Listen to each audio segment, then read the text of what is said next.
नमस्कार, pulse 24 news देख रहे हैं आप और आपके साथ मैं हूं सुजल वर्मा। मंत्री दिनेश गुंडू राव ने आरोप लगाते हुए कहा कि राज्यपाल ने जो फैसला लिया है उससे केंद्रीय मंत्री एसडी कुमार स्वामी का सिर कलम कर दिया जाएगा। ये बीजेपी का किया हुआ कारनामा है। स्वास्थ्य मंत्री दिनेश गुंडू राव ने कहा कि बीजेपी लंबे समय से जेडीएस को खत्म करने के बारे में सोच रही थी। पत्रकारों से बात करते हुए बीजेपी नेता इस बात पर जोर दे रहे थे कि जेडीएस को खत्म कर देना चाहिए। अब बीजेपी ही एसडी कुमार स्वामी के पुराने मामले को सामने ले आई है। इस तरह राज्यपाल ने जो फैसला लिया है उससे कुमार स्वामी का सिर कलम हो जाएगा। अब वे कह रहे हैं कि उनके हस्ताक्षर फर्जी हैं और उन्होंने सवाल किया कि उन्होंने इतने समय तक शिकायत क्यों नहीं दर्ज कराई। कहा भाजपा प्रदेश अध्यक्ष BY विजेंद्र भ्रष्टाचार के राजा हैं। उनके पिता देश के अब तक के सबसे बड़े भ्रष्ट व्यक्ति हैं। उनके मंत्री ने खुद कहा कि जब उनके पिता मुख्यमंत्री थे तब विजेंद्र सत्ता में थे। उस समय इसे विजेंद्र कर के रूप में निर्धारित किया गया था। उन्हें शर्म आनी चाहिए कि वो हमारे और हमारे मुख्यमंत्री के बारे में बात कर रहे हैं। सभी विधायक मुख्यमंत्री के साथ खड़े हैं। उन्होंने इस बात पर पलटवार नहीं किया कि बीजेपी बटा हुआ घर है। ಹೇಳಿ ಈಗ ಸರ್ CM DCM ಡೈಲಿಗೆ ಹೋಗ್ತಿದ್ದಾರೆ ಸರ್, ಏನು ವಿಶೇಷ ನಿನ್ನೆ? ಅದು AICC ಅಧ್ಯಕ್ಷರು ಮತ್ತು ರಾಹುಲ್ ಗಾಂಧಿ ಅವ್ರ ಜೊತೆಯಲ್ಲಿ ಭೇಟಿ ಮಾಡಿ ಕರ್ನಾಟಕದಲ್ಲಿ ಏನೇನು ನಡೀತಾ ಇದೆ ಅದೆಲ್ಲ ವಿಷಯಗಳ ಬಗ್ಗೆ ತಿಳಿಸೋದಕ್ಕೂ ಕೂಡ ಹೋಗ್ತಾ ಇದ್ದಾರೆ. ಬಹುಶಃ ಮುಖ್ಯಮಂತ್ರಿಗಳಿಗೆ ಇನ್ನೂ ಬೇರೆ ಬೇರೆ ಕೆಲಸಗಳು ಕೂಡ ಇರ್ತದೆ. ದೆಹಲಿಗೆ ಹೋದಾಗ ಬೇರೆ ಬೇರೆ ಕೆಲಸಗಳು ಇರ್ತದೆ. ಆದರೆ ಮುಖ್ಯವಾಗಿ ಪಕ್ಷದ ವರಿಷ್ಠರಿಗೆ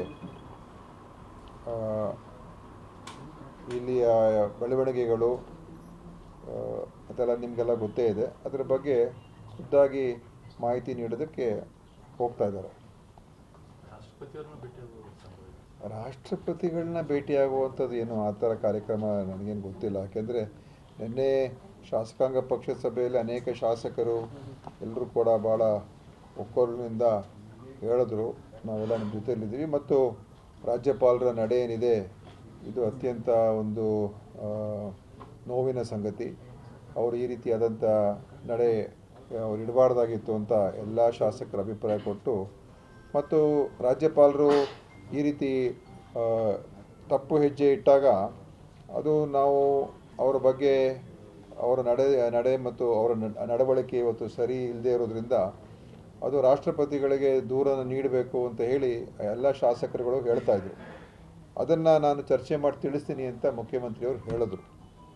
ಅದು ಮುಂದೆ ಏನಾಗುತ್ತೆ ನೋಡೋಣ.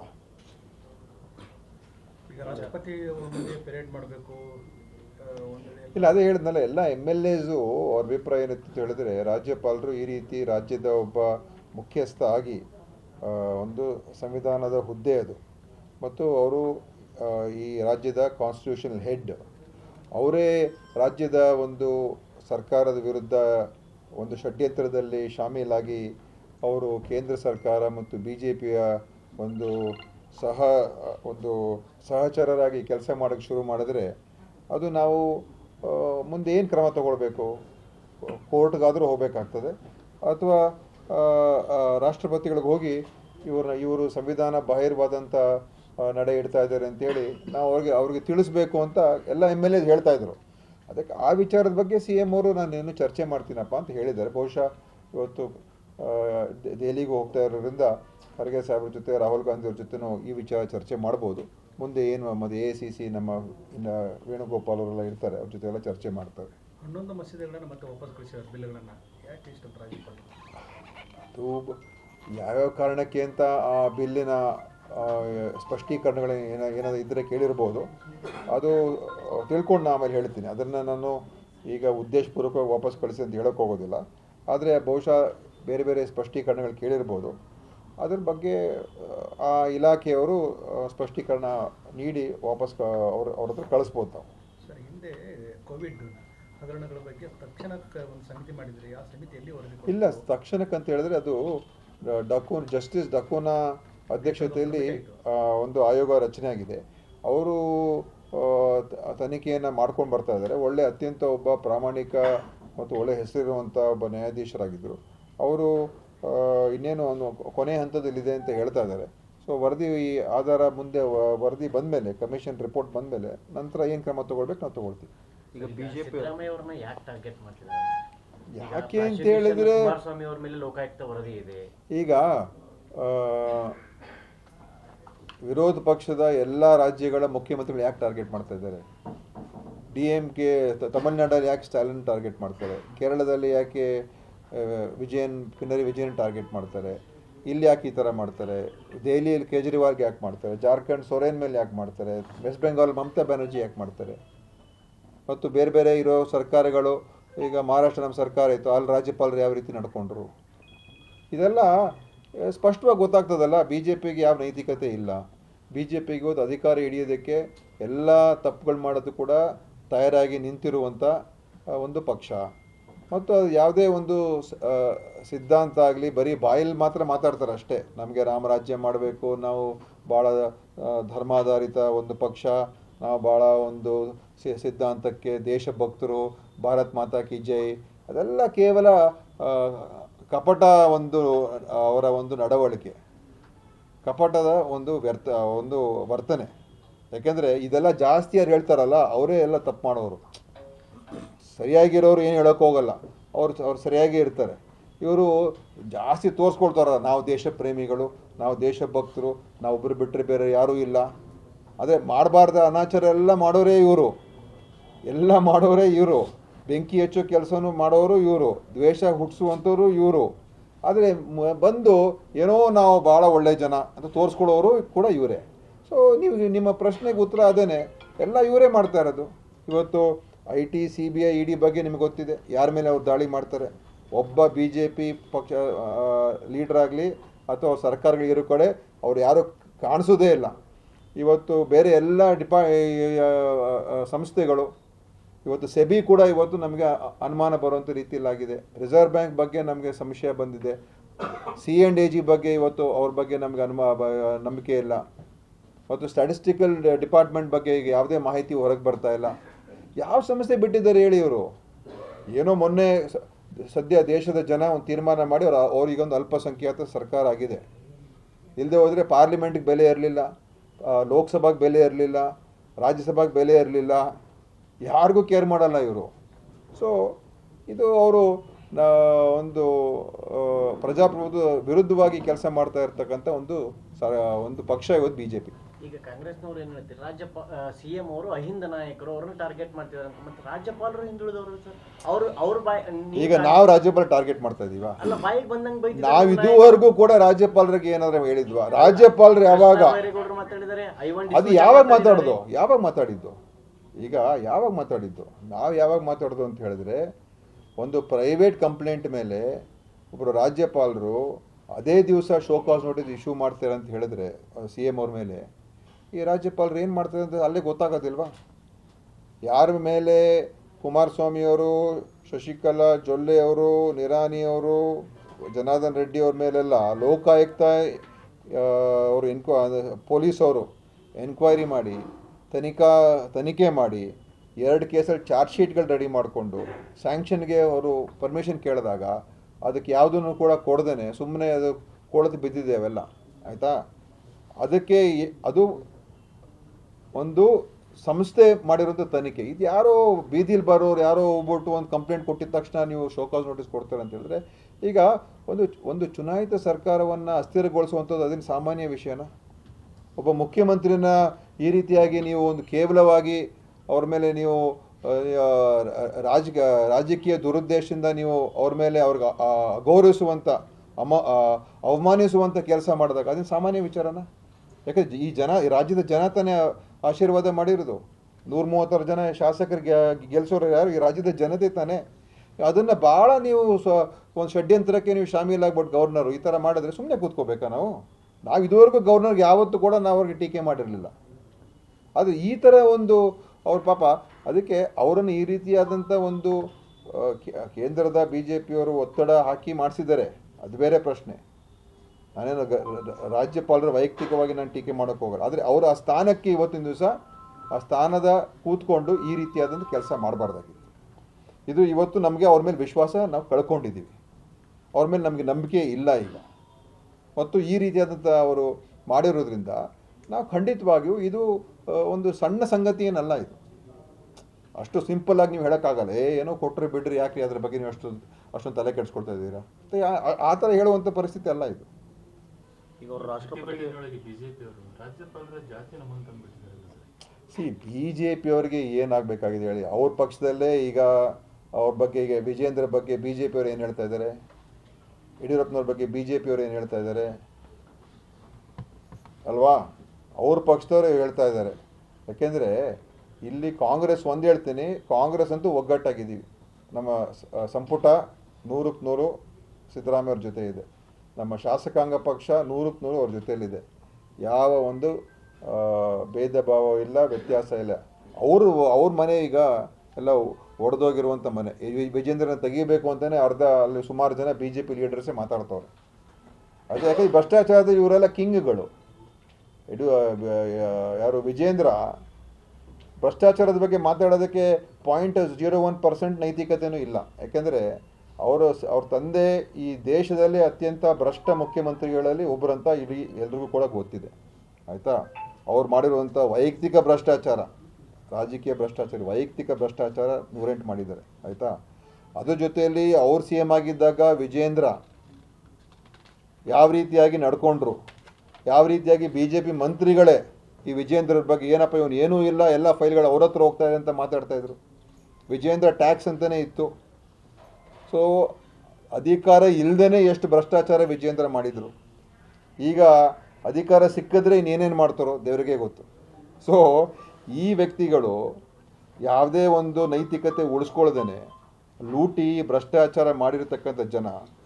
ಪಾಸ್ಕೋ ಕೇಸಲ್ಲಿ ಇವತ್ತಿನ ದಿವಸ ಯಡಿಯೂರಪ್ಪನವ್ರು ಇದ್ದಾರೆ, ಆಯಿತಾ? ಬೇಲ್ ಮೇಲೆ ಇದ್ದಾರೆ. ಅವರು ಆ್ಯಕ್ಚುಲಿ ಬೇರೆಯವ್ರು ಯಾರೇ ಆಗಿದ್ರು ಅಷ್ಟೊತ್ತಿಗೆ ಅರೆಸ್ಟ್ ಆಗಿರೋರು. ಜಡ್ಜ್ ಅವ್ರ ಪಾಪ ಅವರೇನೋ ಸೀನಿಯರ್ ಇದ್ರೆ ಅಂತ ಏನೋ ಬಿಟ್ಟಿದ್ದಾರೆ. ಸೊ ಈ ವ್ಯಕ್ತಿಗಳು ಬಂದು ಕುಮಾರಸ್ವಾಮಿ ಅವ್ರ ಮೇಲೇ ಈಗ ಎನ್ಕ್ವೈರಿ ನಡೀತಾ ಇದೆ. ಅವ್ರುಗಳೆಲ್ಲ ಏನಿದೆ ಮಾತಾಡೋದಕ್ಕೆ? ಅದು ಸಿದ್ದರಾಮಯ್ಯ ಅವ್ರ ಮೇಲೆ. ಸಿದ್ದರಾಮಯ್ಯ ಅವ್ರು ಏನು ತಪ್ಪು ಮಾಡಿದ್ರು ಇದುವರೆಗೂ ಒಂದು ಪ್ರೂಫ್ ಕೊಡ್ತಾ ಇಲ್ಲ. ಸುಮ್ಮನೆ ಈ ಥರ ಇದೇ ಕಾನ್ಸ್ಪಿರಸಿ. ಬಿ ಜೆ ಪಿಯವ್ರದ್ದು ಇದೇನೇ ಕಾನ್ಸ್ಪಿರಸಿ. ಅವ್ರದ್ದು ಏನಂತೇಳಿ ಇದೆಲ್ಲ ಉಪಯೋಗಿಸ್ಕೊಳ್ಳೋದು. ಮಾಧ್ಯಮದ ಮೇಲೆ ಕೂಡ ಅವ್ರಿಗೆ ಕಂಟ್ರೋಲ್ ಇದೆ. ಸೊ ಅದನ್ನು ಇಡೀ ದೇಶದಲ್ಲಿ ಓಡಿಸೋದು. ಸಿದ್ದರಾಮಯ್ಯ ಅವ್ರ ಮೇಲೆ ಗವರ್ನರ್ ಸ್ಯಾಂಕ್ಷನ್ ಕೊಟ್ಟಿದ್ದಾರೆ, ರಿಸೈನ್ ಮಾಡಬೇಕು, ಭ್ರಷ್ಟಾಚಾರ ಮಾಡಿಬಿಟ್ಟಿದ್ದಾರೆ ಅಂತ ಇಡೀ ದೇಶದಲ್ಲಿ ನ್ಯೂಸ್ ಎಲ್ಲ ಓಡಿಸೋದು. ಯಾಕಂದರೆ ಮೀಡಿಯಾ ಅವ್ರ ಕೈಯಲ್ಲಿದೆ.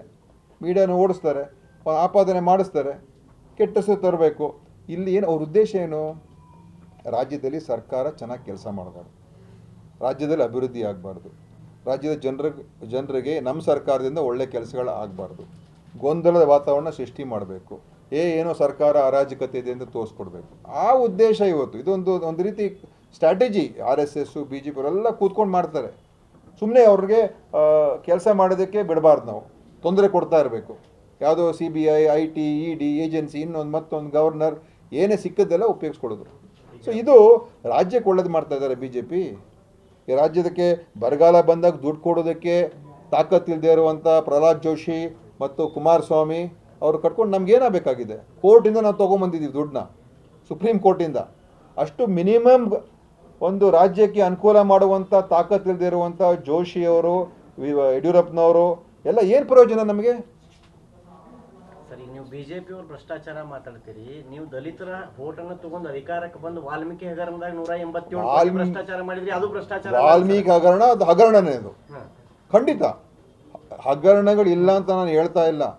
ಹಗರಣ ಆದಾಗ ಅವ್ರನ್ನ ಹಿಡಿದಾಕಬೇಕು, ತಪ್ಪು ಮಾಡಿದವ್ರಿಗೆ ಶಿಕ್ಷೆ ಆಗಬೇಕು, ಆಯಿತಾ? ತಪ್ಪಾಗಿದೆ. ಆದರೆ 50 ಕೋಟಿಗಿಂತ ಹೆಚ್ಚು ಹಣ ವಾಪಸ್ ತೊಗೊಂಬಂದಿದ್ದಾರೆ, ಅರೆಸ್ಟ್ ಮಾಡಿದ್ದಾರೆ ಮತ್ತು ಕ್ರಮಗಳು ತೊಗೊಳ್ತಾ ಇದ್ದೀವಿ, ಆಯಿತಾ? ಅದೇ ರೀತಿ ಬೋವಿ ನಿಗಮದಲ್ಲೂ ಆಗಿರುವಂಥ ಹಗರಣ, ದೇವರಾಜ ಟ್ರಕ್ ಟರ್ಮಿನಲಲ್ಲಿ ಆಗಿರುವಂಥ ಹಗರಣ, ಅದರಲ್ಲಿ BJPಯ ಮಾಜಿ MLCನೂ ಈಗ ಅರೆಸ್ಟ್ ಆಗಿದ್ದಾರೆ. ಬೋವಿ ನಿಗಮದಲ್ಲಾಗಿದೆ. ಎಲ್ಲ ನಿಗಮಗಳಲ್ಲಿ ಈ ರೀತಿ ಆಗಿರುವಂಥದ್ದು ನಮಗೂ ಕೂಡ ಗೊತ್ತಾಗಿದೆ. ನಾವು ಅದನ್ನು ಪತ್ತೆ ಹಚ್ತಾ ಇದ್ದೀವಿ ಮತ್ತು ಅದೆಲ್ಲ ಅವ್ರ ಮೇಲೆ ಕ್ರಮಗಳು ತಗೊಳ್ಳೋದಕ್ಕೆ ನಾವು ಹಗರಣ ಆದಾಗ ಯಾರು ಏನು ಮಾಡಬೇಕು ಅದನ್ನು ಮಾಡಬೇಕು. ಮುಚ್ಚಾಕುವಂಥ ಪ್ರಶ್ನೆ ಇಲ್ಲ ಇಲ್ಲಿ. ಈಗ ಚಾರ್ಜ್ ಶೀಟಲ್ಲಿ ಬಸರಗೌಡ ದದ್ದಲ್ ಹೆಸರಿಲ್ಲ, ನಾಗೇಂದ್ರ ಅವ್ರ ಹೆಸರಿಲ್ಲ. ಇದು ಮುಚ್ಚಾಕೋ ಪ್ರಯತ್ನ ಅಲ್ವಾ? ಎಲ್ಲಿದೆ? ಈಗ CBI ಎನ್ಕ್ವೈರಿ ಮಾಡ್ತಾ ಇದ್ದಾರಲ್ಲ. ಈಗ CBIನೂ ಇದೆ, EDನೂ ಇದೆ. ಮಾಡಲಿ. ನಾವು ಎವಿಡೆನ್ಸ್ ಮೇಲೆ ಹೋಗಬೇಕು. ನೀವು ಅವ್ರಿಗೆ ಒಳಗಡೆ ಹಾಕ್ಬೇಕು ಅಂದ್ರೆ ನಾನು ಹಾಕ್ಬೇಕಾ? ನಾನು ಯಾರೂ ಅಲ್ಲ ಅದಕ್ಕೆ. ಅದು ಅವ್ರು ಇರುವಂಥ ಪೊಲೀಸವರು, ಲೋಕಾಯುಕ್ತವರು, SIT ಅವರು ಎವಿಡೆನ್ಸ್ ಇದ್ದರೆ ಇವ್ರು ಯಾರು ನಾಗೇಂದ್ರ ಅವರು ದುಡ್ಡು ತೊಗೊಂಡಿದ್ದಾರೆ, ಅಥವಾ ಅವ್ರಿಗೇನಾದರೂ ಎವಿಡೆನ್ಸ್ ಇದ್ದರೆ ಅದ್ರ ಮೇಲೆ ಕ್ರಮ ತಗೊಳ್ಬೋದು. ನಾಗೇಂದ್ರ ಅವ್ರನ್ನು ಕೂಡ ಅರೆಸ್ಟ್ ಮಾಡಿದಾರಲ್ಲ, ನಾಗೇಂದ್ರನ ಅರೆಸ್ಟ್ ಮಾಡಿಲ್ವಾ? ಸೊ CBI ಅವರು ಅವ್ರನ್ನ ಅರೆಸ್ಟ್ ಮಾಡಿ ED ಅವ್ರು ಅರೆಸ್ಟ್ ಮಾಡಿ ಇಟ್ಕೊಂಡಿದ್ದಾರೆ. ಸೊ ನಾಳೆ ಪ್ರೂಫ್ ಅವ್ರಿಗೆ ತೋರಿಸ್ಲಿ ನಾಗೇಂದ್ರ ಎಲ್ಲಿ ಭ್ರಷ್ಟಾಚಾರ ಮಾಡಿದ್ರು ಅಂತ. ನಾವು ಅದಕ್ಕೋಸ್ಕರನೇ ನಾಗೇಂದ್ರ ಅವರೇ ನಾನು ಇದರಿಂದ ಆಗಿರೋದ್ರಿಂದ ನಾನು ಅದಕ್ಕೆ ರಾಜೀನಾಮೆ ಕೊಡ್ತೇನೆ ಅಂತ ಅವರು ಹೊರಗೆ ಬಂದಿದ್ದಾರೆ. ನಾವೇನು ಅವ್ರನ್ನ ಅಲ್ಲೇ ಕೂರಿಸ್ಕೊಂಡು ನಾವು ನಿಮಗೆ ರಾಜೀನಾಮೆ ಕೊಡಿಸೋದಿಲ್ಲ, ನೀವು ಅವ್ರ ಮಂತ್ರಿಮಂಡಲ ತೆಗಿಬಾರ್ದು ನಾವೇನು ಹೇಳಲಿಲ್ಲ. ಸೊ ಕರಪ್ಷನ್ ನೋಡಿ, ಈ ದೇಶದಲ್ಲಿ ಕರಪ್ಷನ್ ಇಲ್ಲ ಅಂತ ನೀವು ಹೇಳ್ತೀರಾ? ಕರಪ್ಷನ್ ಇದೆ. ಇದರಲ್ಲಿ ಯಾವ ಪಾರ್ಟಿನೂ ಕೂಡ ಅಥವಾ ಯಾವ ವ್ಯಕ್ತಿನೂ ಕೂಡ ಇದರಿಂದ ನಾವು ಹೊರಗೆ ಬರ್ತೀವಿ ಅಂತ ಹೇಳೋಕ್ಕಾಗಲ್ಲ. ಆದರೆ ತಪ್ಪಾದಾಗ ಕ್ರಮ ಆಗಬೇಕು. ನಾವು ಮುಚ್ಚಾಕುವಂಥ ಮತ್ತು ಸುಳ್ಳಿನ ಆಧಾರಗಳು ಇಟ್ಕೋಬಾರ್ದು. ಇವತ್ತು ಸುಳ್ಳಿನ ಷಡ್ಯಂತ್ರಗಳು ಮಾಡಿ ಸರ್ಕಾರವನ್ನು ಅಸ್ಥಿರಗೊಳಿಸುವಂಥ ಕೀಳಮಟ್ಟದ ರಾಜಕಾರಣ ಅದು ಸರಿಯಿಲ್ಲ. ಓಕೆ, ಅಭಿವೃದ್ಧಿ ವಿಚಾರದ ಬಗ್ಗೆ ಯಾರೊಬ್ಬರು ಮಾತಾಡ್ತಿಲ್ಲ ಸರ್. ಅಭಿವೃದ್ಧಿ ಅದೇ BJPಗೆ ಅದು ಬೇಕಾಗಿಲ್ಲ. ಅದೇ ಬೇಕಾಗಿಲ್ಲ, ನಮಗೆ ಬೇಕಾಗಿಲ್ಲ ಅಂತ ಹೇಳ್ಬೇಡಿ. ಯಾಕಂದ್ರೆ ನಮ್ಮ ಗೌರ್ಮೆಂಟ್ ನಡೆಸ್ತಾ ಇದ್ದೀವಿ, ಗೌರ್ಮೆಂಟ್ ಮಾಡ್ತಾ ಇದ್ದೀವಿ. ಅಭಿವೃದ್ಧಿ ಮಾಡೋದಕ್ಕೆ ಏನೇನು ಕ್ರಮಗಳು ತಗೊಳ್ಳೋದಕ್ಕೆ ಇವತ್ತು ನಾನು ಆ್ಯಕ್ಚುಲಿ ನಿಮ್ಮ ಧಾರವಾಡ ಆಸ್ಪತ್ರೆಗೆ ಇವತ್ತು 10 ಕೋಟಿ ರೂಪಾಯಿದು ಕಾಮಗಾರಿ ಶುರು ಮಾಡಿಸ್ಬೇಕು ಅಂತ ಇದ್ದೆ. ಆದರೆ ಧಾರವಾಡ ಡಿಸ್ಟ್ರಿಕ್ಟ್ ಆಸ್ಪತ್ರೆ, ಆದರೆ ಅದು ಬೆಲ್ಲದವ್ರು ಇವತ್ತು ಬೇಡ, ಅವರೇನೋ ಬ್ಯುಸಿ ಇದ್ದಾರೆ, ವಿಜೇಂದ್ರ ಎಲ್ಲ ಬರ್ತಾ ಇದ್ದಾರೆ ಇವತ್ತು, ಅದಕ್ಕೆ ಅವ್ರ ಜೊತೆಲಿ ಇರಬೇಕಾಗುತ್ತೆ ಅಂತ ಬೇಡ ಅಂತ ಹೇಳಿದ್ದಾರೆ. ಸೊ ನಾವು ಬೇರೆ ಮಿಕ್ಕಿದ್ದೆಲ್ಲ ನಮ್ಮ ಇಲಾಖೆಯಿಂದ ನಾವು ಬೇಕಾದಷ್ಟು ಪ್ರೋಗ್ರಾಮ್ಗಳು ಮಾಡ್ತಾನೆ ಇದ್ದೀವಿ. ಮತ್ತು ಈಗ ಅಭಿವೃದ್ಧಿ ಮಾಡಬೇಕು ಅಂತಲೇ ನಮ್ಮ ಉದ್ದೇಶ. ಈಗ ಗ್ಯಾರಂಟಿ ಸ್ಕೀಮ್ಗಳನ್ನು ನಾವು ಪ್ರತಿ ಮನೆಗೆ ಮುಟ್ಟಿಸಿದ್ದೀವಿ, ಆಯಿತಾ? ಅದೇನು ಜನರಿಗೆ ಅಭಿವೃದ್ಧಿ ಅಲ್ವಾ, ಅದು ಒಳ್ಳೇದಲ್ವಾ ಅದು? ಆ ರೀತಿಯಾಗಿ ಬೇರೆ ಹಲವಾರು ಯೋಜನೆಗಳನ್ನು ಇವತ್ತು ನಾವು ಮಾಡ್ತಾನೆ ಇದ್ದೀವಿ, ಕೆಲಸಗಳನ್ನ ಆಗ್ತಾಯಿದೆ. ಆದರೆ BJPಗೆ ಇದು ಆಗಬಾರ್ದು. ಅವ್ರ ಉದ್ದೇಶ ರಾಜ್ಯ ಹಾಳಾಗೋಗಲಿ ಪರವಾಗಿಲ್ಲ, ಆದರೆ ಇಲ್ಲಿ ಅಸ್ಥಿರದ ವಾತಾವರಣ ನಿರ್ಮಾಣ ಮಾಡಬೇಕು. ಕೇಂದ್ರದಿಂದ ನಮ್ಗೆ ಏನು ಅನುಕೂಲ ಮಾಡ್ತಾ ಇದ್ದಾರೆ ಹೇಳಿ? ನಮ್ಮ ಫೈನಾನ್ಸ್ ವಿಚಾರ ಇರ್ಬೋದು. ಈಗ ಮತ್ತೆ ನಾವು ಈಗ 16th ಫೈನಾನ್ಸ್ಗೆ ನಾವು ಮೆಮೊರಾಂಡಮ್ ಕೊಡೋಕ್ಕೋ ಈಗ ನಾವು ರೆಡಿ ಮಾಡ್ತಾ ಇದ್ದೀವಿ. ಯಾವ ವಿಚಾರದ ನಮ್ಗೆ ಅನುಕೂಲ ಮಾಡ್ತಾ ಇದ್ದಾರೆ? ಯಾವುದೂ ಮಾಡ್ತಾ ಇಲ್ಲ ಅವರು. ಸೊ ನಾವು ಈ ದೇಶಕ್ಕೆ ಎರಡನೇ ಸ್ಥಾನದಲ್ಲಿದ್ದೀವಿ. ಅತಿ ಹೆಚ್ಚು ತೆರಿಗೆ ಕೊಡೋ ರಾಜ್ಯಗಳಲ್ಲಿ ಕರ್ನಾಟಕ 2ನೇ ರಾಜ್ಯ, ಆಯಿತಾ? ಇಷ್ಟು ನಮ್ಮ ಕಾಂಟ್ರಿಬ್ಯೂಷನ್ ಇವತ್ತು ಕೂಡ ಇದೆ. ಇದೆಲ್ಲ ಸುಮ್ಮನೆ ಆಗೋಗ್ತದಾ? ಅಭಿವೃದ್ಧಿ ಇಲ್ದೇ, ಡೆವಲಪ್ಮೆಂಟ್ ಇಲ್ದೇ, ಇಂಡಸ್ಟ್ರಿ ಇಲ್ದೇ, ಯಾವುದು ಇಲ್ದೇ ಆಗೋಗ್ತದಾ? ಎಲ್ಲ ಮಾಡ್ತಾ ಇದ್ದೀವಿ. ಅದು ಆಗಬಾರ್ದು ಅಂತ ಇವ್ರು BJP ಅವರ ಹುನ್ನಾರ. ಸರ್, ಈಗ ಪ್ರಾಸಿಕ್ಯೂಷನ್ಗೆ ಜೊಲ್ಲೆ ಇರ್ಬೋದು, ನಿರಾಣಿ ಇರ್ಬೋದು, ಅವ್ರ ಬಗ್ಗೆ ಏನಾದರೂ ಮತ್ತೆ ರಾಜ್ಯಪಾಲರು ನಾವು ನಿನ್ನೆ ಕ್ಯಾಬಿನೆಟಲ್ಲಿ ಮತ್ತೆ ಈಗ ನಾವು ಒಂದು ರೆಸಲ್ಯೂಷನ್ ಪಾಸ್ ಮಾಡಿದ್ದೀವಿ. ರಾಜ್ಯಪಾಲರು ಮತ್ತೆ ನಾವು ಅಡ್ವೈಸ್ ಮಾಡ್ತಾ ಇದ್ದೀವಿ. ರಾಜ್ಯಪಾಲರು he is duty bound to listen to the advice of the cabinet. That is the constitution. ಅವರು ಅದನ್ನು ಮಾಡ್ತಾ ಇಲ್ಲ. ನಾವು ಮತ್ತೆ ನಿನ್ನೆ ಮಾಡಿ ನೀವು ಈ 4 ಜನರ ಮೇಲೆ ನೀವು ಯಾಕೆ ಅವ್ರ ಮೇಲೆ ನೀವು ಪ್ರಾಸಿಕ್ಯೂಷನ್ಗೆ ಸ್ಯಾಂಕ್ಷನ್ ಕೊಡಿ, ತೀರ್ಮಾನ ತಗೊಳ್ಳಿ. ಅದನ್ನು ತೀರ್ಮಾನ ತೊಗೊಳ್ಬೇಕು. ಅವರು ಸುಮ್ಮನೆ ಇಟ್ಕೊಳ್ಬಾರ್ದು. ಆಯ್ತು, ರಿಜೆಕ್ಟ್ ಮಾಡಿದ್ರೆ ರಿಜೆಕ್ಟ್ ಮಾಡಲಿ, ಅಪ್ರೂವ್ ಮಾಡಿದ್ರೆ ಅಪ್ರೂವ್ ಮಾಡಲಿ, ಏನಾದರೂ ಒಂದು ತೀರ್ಮಾನ ತೊಗೋಬೇಕು. ರಿಜೆಕ್ಟ್ ಮಾಡಿದ್ಮೇಲೆ ಮತ್ತೆ ಬೇಕಾದ್ರೆ ಅವ್ರು ಕೋರ್ಟ್ಗೆ ಹೋಗ್ತಾರೆ, ಆಯಿತಾ? ಇದು ರಿಜೆಕ್ಟ್ ಆಗಿದೆ, ಸರಿಯಿಲ್ಲ ಅಂತ. ಅದು ಪರ್ಮಿಷನ್ ಕೊಟ್ಟರೆ ಪ್ರಾಸಿಕ್ಯೂಷನ್ ಶುರು ಮಾಡ್ತಾರೆ. ಬಟ್ ಪ್ರೊಟೆಕ್ಟ್ ಮಾಡಬೇಡಿ. ನೀವು ನೀವು ಗವರ್ನರ್ ಸ್ಥಾನ ಇಟ್ಕೊಂಡು ನೀವು ಕರಪ್ಷನನ್ನು ನೀವು ಕರಪ್ಟ್ ವ್ಯಕ್ತಿಗಳನ್ನ ನೀವು ಪ್ರೊಟೆಕ್ಟ್ ಮಾಡಬೇಡಿ ಅಂತ ನಾವು ಹೇಳ್ದೆ. ನಾವು ನಿನ್ನೆ ಮಾಡಿ ಕಳಿಸಿದ್ದೀವಿ, ಅವ್ರಿಗೆ ಕಳಿಸ್ತೀವಿ. ನಡ್ಕೊಳ್ತಾ ಇಲ್ಲ ತಾನೇ? ಎಲ್ಲಿ ಕಾನೂನಿದೆ? ಸೆಕ್ಷನ್ 17A ಯಾವ ಒಂದು ಅಡಿಯಲ್ಲಿ ಅವರು CM ಅವ್ರಿಗೆ ಸ್ಯಾಂಕ್ಷನ್ ಕೊಟ್ಟಿದ್ದಾರೆ. ಸೆಕ್ಷನ್ 17A ಹೇಳುವಂಥದ್ದು ಪ್ರೈವೇಟ್ ಕಂಪ್ಲೇಂಟ್ ಮೇಲೆ ಇವ್ರು ತಗೊಳ್ಳೋದಕ್ಕೆ ರೈಟ್ಸೇ ಇಲ್ಲ. ಆ ಸೆಕ್ಷನ್ 17A ಪ್ರಕಾರ ಒಬ್ಬ ಪೊಲೀಸ್ ಆಫೀಸರ್ ಮಾಡಿರುವಂಥ ತನಿಖೆ ಅಥವಾ ಇನ್ವೆಸ್ಟಿಗೇಟಿವ್ ಏಜೆನ್ಸಿ ಮಾಡೋ ತನಿಖೆ ಅವರು ರಿಪೋರ್ಟ್ ಕಳಿಸಿ ನಮಗೆ ಪರ್ಮಿಷನ್ ಕೊಡಿ ಅಂತ ಕೇಳಿದಾಗ ರಾಜ್ಯಪಾಲರು ಸ್ಯಾಂಕ್ಷನ್ ಮಾಡ್ಬೋದು ಅಥವಾ ಬಿಡ್ಬೋದು. ಆ ಪವರ್ ಅವ್ರಿಗಿದೆ. ಇಲ್ಲಿ ಇವರು ಯಾರು? ಇವರು ಒಂದು ಖಾಸಗಿ ವ್ಯಕ್ತಿಗಳು ಇವರು. ಸೊ ಅದನ್ನು ಕೂಡ ನಮ್ಮ ಮೊನ್ನೆ ಹೈಕೋರ್ಟಲ್ಲಿ ನಮ್ಮ ವಕೀಲರೆಲ್ಲ ಅದೇ ವಾದ ಮಂಡಿಸಿದ್ದಾರೆ. ಅಭಿಷೇಕ್ ಸಿಂಘ್ವಿ ಅವರು ಆ ವಾದ ಮಂಡಿಸಿದ್ದಾರೆ. ಸೊ ಅವ್ರು ನೋಡಿ, ಅವ್ರು ಯಾವ ಜನ ಅಂತ ಯಾರಿಗೂ ಗೊತ್ತಿಲ್ಲ. ಇದು ಎಲ್ಲ ರಾಜಕಾರಣ ಅಷ್ಟೇ, ಆಯಿತಾ? ನಾವು ರಾಜ್ಯಪಾಲರ ವಿರುದ್ಧ ಹೋಗಿಲ್ಲ, ರಾಜ್ಯಪಾಲರು ನಮ್ಮ ವಿರುದ್ಧ ಹೋಗಿರೋದು. ಈಗ ಇದನ್ನ ಟ್ವಿಸ್ಟ್ ಮಾಡ್ತಾ ಇದ್ದಾರೆ. ರಾಜ್ಯಪಾಲರನ್ನ ದುರುಪಯೋಗ ಪಡಿಸಿರೋರು BJP, ರಾಜ್ಯಪಾಲರಿಗೆ ಅಗೌರವ ತರುವಂಥ ಕೆಲಸ ಮಾಡಿರೋರು ಬಿ ಜೆ ಪಿನ. ಈಗ ಪಾಪ ರಾಜ್ಯಪಾಲರಿಗೆ ಈ ಒಂದು ಪರಿಸ್ಥಿತಿಯಲ್ಲಿ ಇಕ್ಕಟ್ಟಿನ ಪರಿಸ್ಥಿತಿಗೆ ಸಿಲುಕಿಸಿರುವಂಥವ್ರು ಯಾರು? ಇದೇ ಬಿ ಜೆ ಪಿಯವರು. ಅವ್ರು ಮಾಡಬಾರ್ದಂಥ ಕೆಲಸವನ್ನು ಅವ್ರ ಕೈಲಿ ಮಾಡಿಸಿದ್ದಾರೆ, ಒತ್ತಡ ಹಾಕಿ. ಅದು ಮಾಡಬಾರ್ದಾಗಿತ್ತು, ಅವರು ಸುಮ್ಮನೆ ಬಿಡಬೇಕಾಗಿತ್ತು. ನನ್ನ ಪ್ರಕಾರ ವೈಯಕ್ತಿಕವಾಗಿ ರಾಜ್ಯಪಾಲರು ಇದು ಕೊಡೋಕ್ಕೆ ಸಾಧ್ಯನೇ ಇಲ್ಲ. Because of political pressure, because of central pressure, because of this conspiracy, ಇದರಿಂದನೇ ರಾಜ್ಯಪಾಲರು ಈ ಹೆಜ್ಜೆ ಇಟ್ಟಿದ್ದಾರೆ ಹೊರತು ಇಂಡಿವಿಜುವಲ್ ನನಗನ್ಸುತ್ತೆ ಅವ್ರಿಗೂ ಕೂಡ ಎಲ್ಲೋ ಒಂದು ಕಡೆ ಮುಜುಗರ ಆಗಿದೆ ಈಗ. ಯಾಕಂದರೆ ಇಷ್ಟು ದಿವಸ ಯಾವ ಸಮಸ್ಯೆ ಇರಲಿಲ್ಲ. ಈಗ ಪಾಪ ಅವರು ರಾಜ್ಯದ ಹಿಂದೆ ಎಲ್ಲ ಫಂಕ್ಷನ್ಗಳಿಗೂ ಕೂಡ ಅಟೆಂಡ್ ಮಾಡೋಕ್ಕೆ ಆಗ್ತಾ ಇಲ್ಲ. ಅವರು ಮೊನ್ನೆ ಚಿಕ್ಕಬಳ್ಳಾಪುರದಲ್ಲಿ ಅವ್ರದ್ದೊಂದು ಯೂನಿವರ್ಸಿಟಿ ಕಾನ್ಫರೆನ್ಸ್ ಇತ್ತು, ಅವ್ರು ಹೋಗೋಕ್ಕಾಗಲಿಲ್ಲ ಪಾಪ. ಯಾಕಂತ ಹೇಳಿದ್ರೆ ಸೆಕ್ಯೂರಿಟಿ, ಲಾ ಆ್ಯಂಡ್ ಆರ್ಡರ್, ನಾಳೆ ಯಾರೋ ಏನು ಹೇಳ್ಬಿಡ್ತಾರೆ ಭಯ, ಅದೆಲ್ಲ ಸೃಷ್ಟಿ ಆಯ್ತಲ್ಲ. ಇದೆಲ್ಲ ಬೇಕಾಗಿತ್ತ ನಮಗೆ? ಬೇಕಾಗಿರಲಿಲ್ಲ, ಅವ್ರಿಗೂ ಕೂಡ ಬೇಕಾಗಿರಲಿಲ್ಲ. ಅಲ್ಲ, ಏಟಿಗೆ ಎದುರೇಟ್ ಎಲ್ಲಿವರೆಗೆ? ನಮ್ದು ಏಟಿನ ಎದುರೇಟಲ್ಲ, ಏಟ್ ಕೊಟ್ಟರೆ ಎದುರೇಟ್ ನಾವು ಕೊಡೋಕ್ಕೆ ರೆಡಿಯಾಗಿದ್ದೀವಿ. ಈಗ ಅಂತಿಮವಾಗಿ ಏನಾಗುತ್ತೆ ಅಂತ ಹೇಳಿದ್ರೆ, ಇವತ್ತು ಕೇಂದ್ರದಲ್ಲಿರುವಂಥ ಮಂತ್ರಿ ಕುಮಾರಸ್ವಾಮಿಯವರು, ಅವ್ರ ಮೇಲೆ ಸ್ಪಷ್ಟ ಆರೋಪ ಇದೆ, ಆಯಿತಾ?